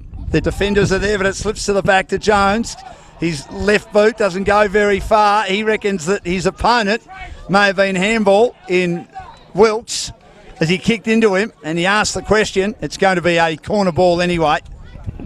Yeah, I mean, you have a look at the two substitutions that have been made by Green Gully. You had Matthew Fletcher come on in the 64th minute, and you had Chris Bramora come on very early in the first half hour. They haven't really shown much. Chris Bramora did start off quite well when he came on. But St Albans have just had Green Gully's number all over the park. I mean, they do have a man extra, but sometimes you see teams go down a man and they play better. They just because of the pressure that's on them, they come out and they just cover more ground, and the other team gets complacent. But you just haven't seen that here today. St Albans have taken advantage, and they have played an absolutely impeccable match, should I say. Monic again has been one of the best players on the pitch. Down the left-hand side again, he just is outrunning them. They're so quick, St Albans, which is going to be an advantage for them, particularly early in the season when the pitches are in great shape and they can get some handy wins on the board and put themselves in a position to maybe contend. As I say, it's a long way off. Salmon, back now to Hall. And you wonder whether the Green Gully defenders are just a bit slow. And maybe Tyson's panicked a bit today and he's had to help them and he's had to leave home a bit, but he's been caught off target and also caught off line on numerous occasions. Hence why there's a 4-1 scoreline. Lampard under pressure, arriving to help him out. Fletcher at halfway, 2 opponents around him. Does well just to get boot to ball to beat Sims, who's kept all his opponents honest tonight in defence for St Albans. Now Lampard switching to Hall. The big fella goes back to Jones, the 37-year-old veteran from England. The centre back, little pass now towards Davies, another Englishman. He slides it wide to Lampard. Goes down the left-hand side, a lobbing ball, looking for Fletcher, but meeting it well at the back is Wilkes, and he'll put it out of the ground, I would have thought, into the houses, and it might sit at the dinner table in just a minute across the road. Big suburban area here at St Albans at Churchill Reserve. Really good local footy. They're all having a great time, particularly our friends to the left. Having a couple of convivials or cordials, as the great Jim Maxwell, one of the best cricket commentators, used to say, a couple of cordials at the end of the day. Anyway, they're in possession again. Green Gully down 4-1. Hall and Walker tries to take them on. Little pass to the top of the penalty area. Georgopoulos. Bit of stage fright there as he had control and lost complete control of it because he saw some blue shirts around him. Not as many as he actually thought there were. There were 2. I think he thought there were 3 or 4. Monic charging down the left-hand side, very close to the sideline, lobs a ball in the... But unfortunately, Minusco might have been offside. He was one of the subs. And I think he's going to get a yellow card for some time wasting as he backheeled it over the byline. The ref's done a wonderful job today. He's kept in control. He brought out a red card early days, so Green Gully have been down that player for most of the match, certainly from the 20-minute mark. And they were behind the 8 ball after the first goal was scored by Grigic, who's one of the best players for St Albans, and he went off injured with a calf injury well before half-time. But their young players and their pace have been superb in the midfield, as Yossip mentioned. Fletcher tries to get it out towards Walker, who's probably the quickest player, along with Georgopoulos, has been well held for Green Gully. To me, they're just a bit top-heavy.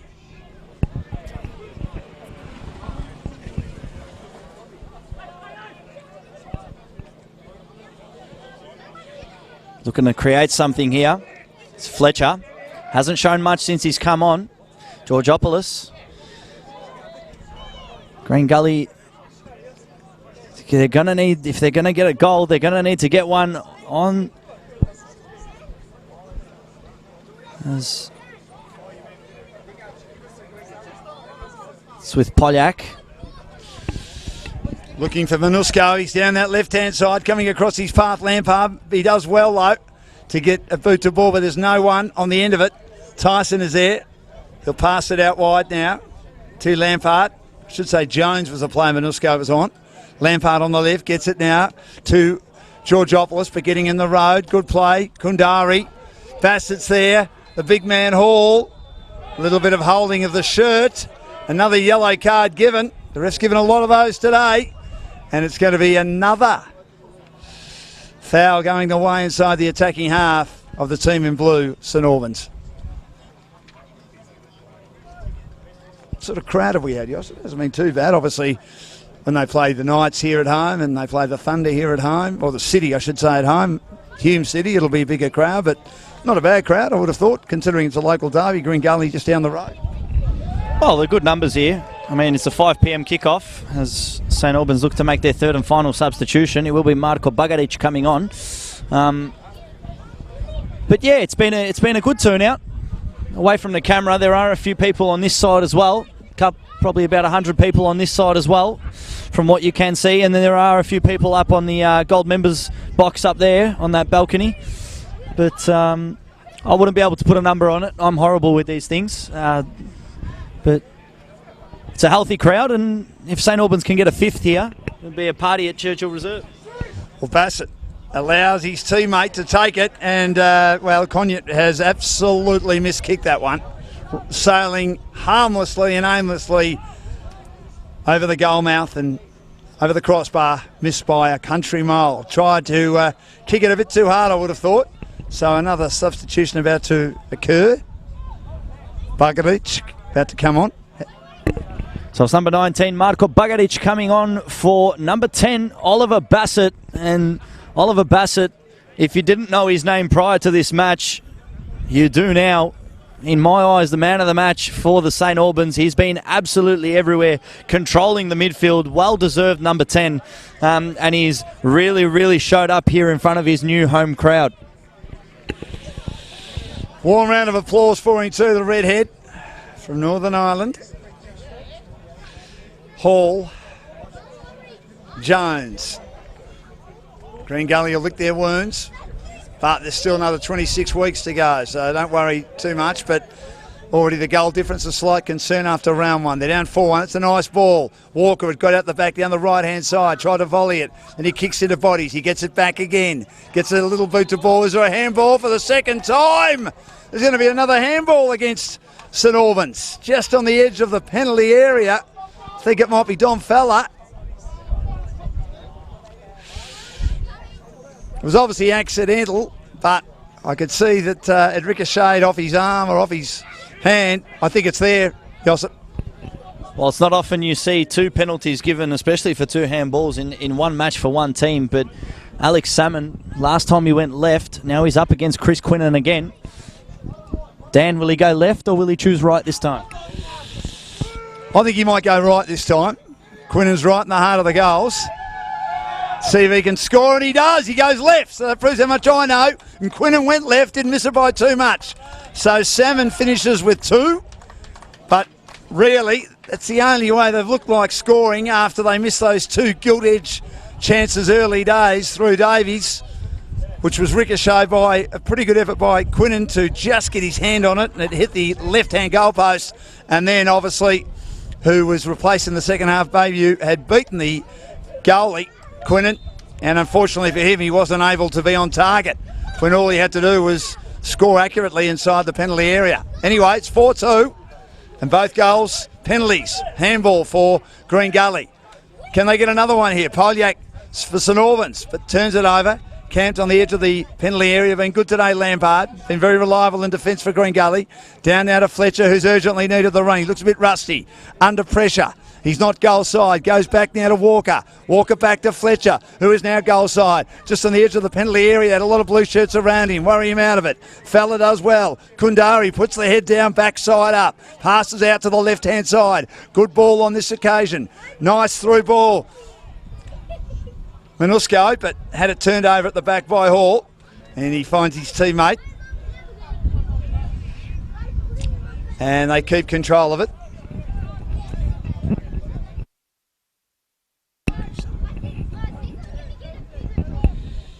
Still learning all the pronunciations as well, Mancuso, and you're much better with the pronunciations than me, particularly the Croatian names, but we'll get there. Can I anglicise them? That'll be all right, won't it?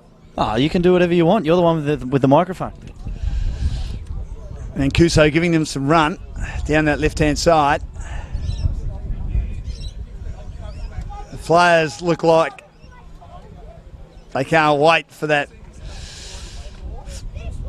90 minutes plus to come to an end here. They've spent a lot of petrol tickets, reasonably warm day, first match of the season. Tyson in possession at the back, he's conceded 4 goals today, wearing the green cap. Gets it back now to Jones. Jones out to Hall. I keep saying, just think they need a bit more pace. I know they're 3 reliable defenders, but to me they're all a bit tall and lacking a bit of pace, Lampard. Hall and Jones at the back for Green Gully. Nice ball finds Quinnen. who does well to again take it cleanly on his chest, who's looked very accomplished predominantly. Given away 2 goals, but they're both penalties from handballs, which is something you don't see too often in a game of football at any level. Just inside the box against St Albans, but they've scored 4 times and scored brilliantly today, including 2 in the first 20 minutes to set the game up this afternoon at their home, Churchill Reserve, and their return to the top flight of the Premier League for men in the Victorian Premier League. In our coverage on the stream for Football Victoria. Great to be here today as it's Green Gully in possession inside their attacking half, and Hall now has it down the right-hand side. Well, I did just want to, on behalf of Football Victoria, say thank you to all of you guys watching at home or watching on your phones, in the train, going for a walk with your dog, as our other commentator, Chris Gleeson, told me before. He was walking his dog and watching the stream on his phone. So that's the great part about this whole broadcast deal, that we can bring the action to you live from the top tier of Victorian football. Thank you very much for watching. And it is bushfire relief round. So extending a warm welcome to everyone who's watching. And we hope that everyone is doing well and doing okay after the horrid scenes we saw earlier in the month. Yes, we wish them all the best. It's a tough time. There's lots of appeals going on. I was involved in one down on the Mornington Peninsula for the cricket community and football community a couple of weeks ago. Ian Botham was there doing some umpiring. Dermot Brereton, lots of former AFL footballers and cricketers. Nick Jewell, we raised around $80,000 for the township of Malakuta, which was evacuated on New Year's Eve. Here's Walker, a chance for a shot on the right-hand side on the edge of the penalty area down at the western end. He couldn't quite control it, the attempted volley, and it balloons harmlessly over the crossbar. It's still 4-2 in favour of St Albans, and so a lot of money's been raised. And of course they had the big international cricket match last week at the Junction Oval, so there's been lots of sporting events, and we'll have the AFL match coming up in the next few weeks, and it's great to see Football Victoria getting involved as well to kick off the season by raising plenty of money for all the bushfire victims. And again, we wish them all the best and hope that all the money that we're raising and all the sporting communities that we're raising around Australia are going to help them rebuild and get their lives back on track. As we have a look at round 2 next weekend, the action continues. Friday we have 5 games coming to you live, so take your pick. Melbourne Knights hosting Dandenong Thunder, Port Melbourne Sharks hosting Bentley Greens, Green Gully hosting Hume City, Dandenong City hosting St Albans Saints, and Oakley hosting Heidelberg, which will probably be the match of the round. And then Saturday you've got Altona Magic. Well, on paper they're hosting Avondale, but not really, because the game will be played at Stead Park, the home of Geelong Soccer Club in Geelong. And South Melbourne on Sunday will be hosting the Eastern Lions. So looking forward to round 2 as NPL Victoria action continues in this new decade of football here in Victoria. A lot of Friday night matches. They seem to work, don't they, the Friday nights? Well, Friday night under lights, it's probably the most comfortable way to play as Polyak goes forward. He does, down the left-hand side. He looks to try and go and board. There's no Bassett there at the moment, so he has to go wide. And receives again. His pass is almost run down. And that's the end of the match. Great win by St Albans. What a start to their return to the top flight of the NPL. They've won 4-2. They set it up with 2 goals in the first 20 minutes. Continued on in the second half. The 2 goals scored by Green Gully were incredibly penalties because handballs inside the box, but a magnificent performance by St Albans. Green Gully, of course, played with 10 men after one of their players was sent off with a red card in the first 20 minutes. And Yosef, I'd have to say, great effort by St Albans. They'll be delighted. Well, they have to be very happy with this result.